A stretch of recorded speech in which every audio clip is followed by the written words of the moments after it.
आज महाराष्ट्र विधान परिषदेच्या अर्थसंकल्पीय अधिवेशनाचा पहिला दिवस. या पहिल्या दिवसाच्या कामकाजामध्ये शोक प्रस्ताव आहेत आणि त्या शोक प्रस्तावातलं पहिलं नाव म्हणजे तुमचं आमचं सर्वांचं राजकीय दैवत म्हणता येईल आदरणीय दादांचं येणं. मला असं वाटतं की माझ्यासारखा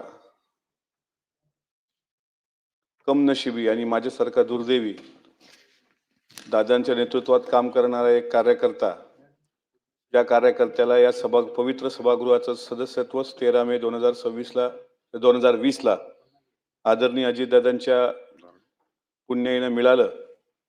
या सभागृहामध्ये मी मुख्यमंत्री देवेंद्रजींना पाहिलं, मुख्यमंत्री उद्धव ठाकरे साहेबांना पाहिलं, मुख्यमंत्री एकनाथराव शिंदे साहेबांना पाहिलं. आणि जेव्हा जेव्हा आषाढी एकादशीला किंवा पंढरपूरला कधी जाण्याचा योग आला तेव्हा पत्रकार बाहेर आल्यावर विचारत होते की तुम्ही पांडुरंगाला काय साकडं घातलं. आणि माझं ठरलेलं वाक्य होतं की एकदा तरी आषाढी एकादशीची महापूजा ही अजितदादांच्या हस्ते झाली पाहिजे. आणि त्यावर बरेच लोक हसायचे, कोणी काय म्हणायचं, पण एक गोष्ट मात्र निर्विवादपणे या निमित्तानं सिद्ध होते की महाराष्ट्राला एक धडाकेबाज नेतृत्वाला मुकावं लागलं.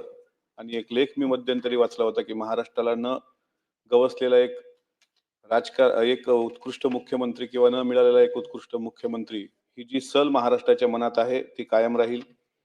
आज मी शिंदे साहेबांचं भाषण अत्यंत मनापासून ऐकलं. अत्यंत भावनिक भाषण होतं. उद्धवजींचं भाषण असेल, दरेकर साहेबांचं भाषण असेल, बंटी पाटील साहेबांचं भाषण, सर्वांचं. आपण सर्व सभागृहातली सन्माननीय लोक ही खूप मोठी मोठी लोक आहात. अगदी या टोकावर बसलेल्या नीलमताईंपासून अगदी सरनाईक साहेबांपर्यंत जे कोणी या सभागृहात बसलेले आहेत त्या तुमच्या तुलनेमध्ये मी फार सामान्य कार्यकर्ता आहे. माझे शेणाचे हात पेनाला लावणारा माणूस म्हणजे अजितदादा. आमच्या घरात कुठला राजकीय वारसा नव्हता. माझ्या वडिलांनी, माझ्या आजोबांनी, माझ्या खानदानात कोणी साधं ग्रामपंचायतचं सदस्यत्व पण काय असतं हे आम्हाला माहित नव्हतं. 2019ला शारदा प्रांगणामध्ये बारामतीला छत्रपती संभाजी महाराजांच्या जयंतीच्या निमित्तानं एक व्याख्यानाचा योग आला. मला चांगलं आठवतं, रविवारचा दिवस होता आणि त्या दिवशी दादा उद्घाटन करून जाणार होते. आणि कार्यक्रमाचा विषय त्यांनी वाचला की विषय काय आणि वक्ता कोण. मला म्हणाले तुम्ही कुठं असता. मी म्हटलं अकोला जिल्ह्यामध्ये असतो. तुम्ही काय करता. म्हटलं महाराष्ट्रभर छत्रपती शिवाजी महाराजांचा, शाहू फुले, बाबासाहेब आंबेडकरांचा इतिहास मांडणारा मी एक वक्ता आहे आणि मराठा सेवा संघ आणि संभाजी ब्रिगेड सारख्या संघटनेत काम करणारा एक कार्यकर्ता आहे असं ज्यावेळेस त्यांना मी सांगितलं. चळवळीबद्दल आता नितांत आदर असणाऱ्या दादांनी ते पत्रिका वाचली आणि म्हणाले तुमचा विषय आजचा व्याख्यानाचा. मी म्हटलं स्वराज्य रक्षक छत्रपती संभाजी महाराज. स्वराज्य रक्षक संभाजी महाराजांचा हा विषय म्हणून आमच्या पक्षात पण तुमच्याच नावाचे खासदार आहेत, डॉक्टर कोल्हे, अमोल कोल्हे, आणि ते पण छत्रपती संभाजी महाराजांचा इतिहास मांडतात आणि तुमच्या नावाचं आणि संभाजी महाराजांचं काही सख्य आहे का असं मिश्किलपणे म्हणाले.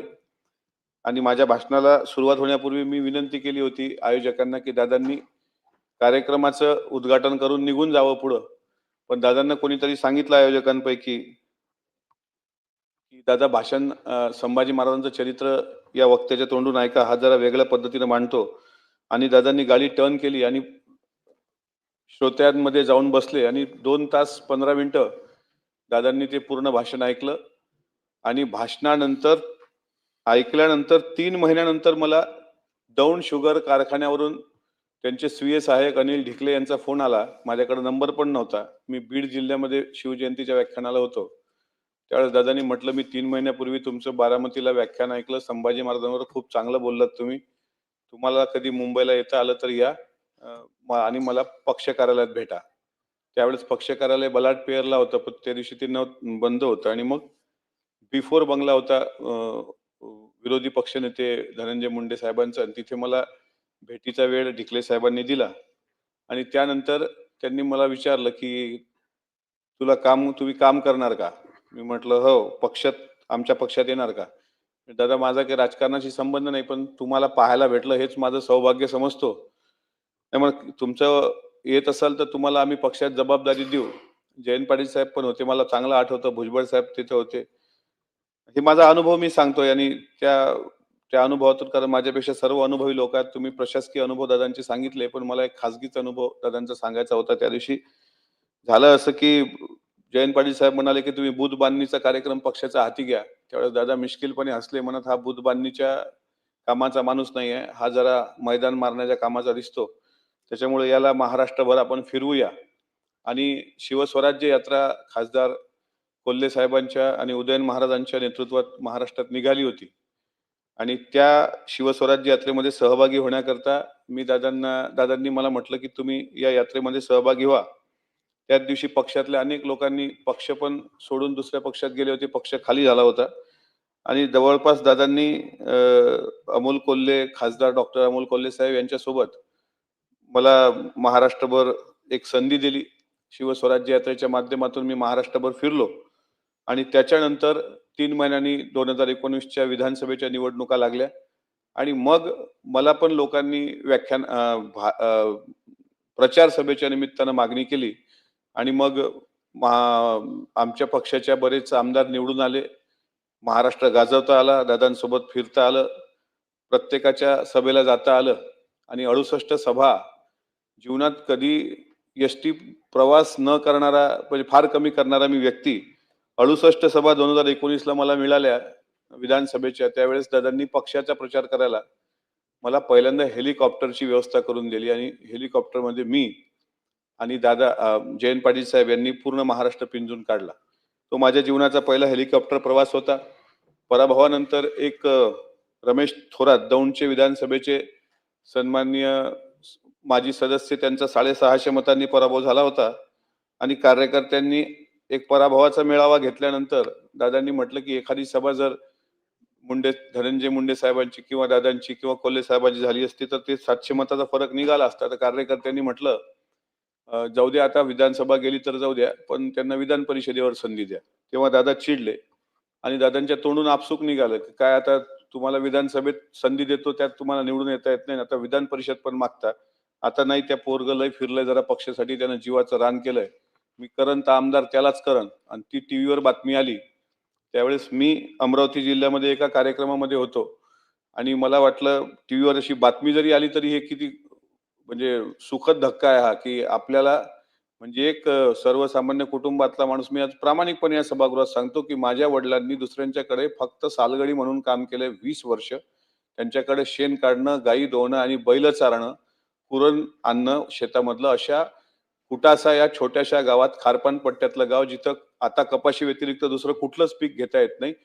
शापित असलेला विदर्भ, जो शेतकरी आत्महत्येचा भाग आपण म्हणतो, त्या भागातून एका सामान्य कुटुंबातल्या व्यक्तीचं नाव, अजितदादांचं वाक्य होतं, त्या टीव्हीवर सुरू होतं, की "आमदार करणार तर मिटकरीलाच करणार."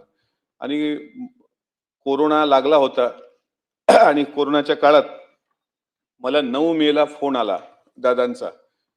रामायण टीव्हीवर सुरू असताना मी बाहेर फिरलो आणि म्हणाले, "तुझे काही पुस्तकं प्रकाशित आहेत काय?" मी म्हटलं, "नाही दादा." तर म्हणाले, "काय तुला भाषणं जी केली त्याचं काही ऑडिट आहे का?" म्हटलं, "काहीच नाही." तर त्यांनी फोन ठेवून दिला. नंतर मला 2 महिन्यानं कळलं होतं, की राज्यपाल कोट्यामध्ये याचे निकष लागतात आणि ते निकष आपल्याकडे नाही आहेत.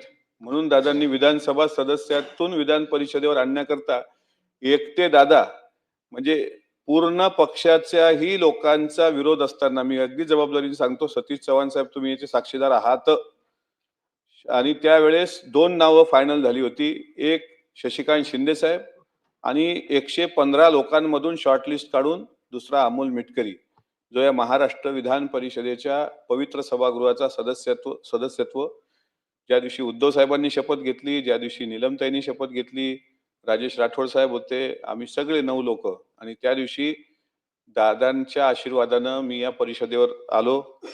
2 वर्ष मला कामकाज कळत नव्हतं.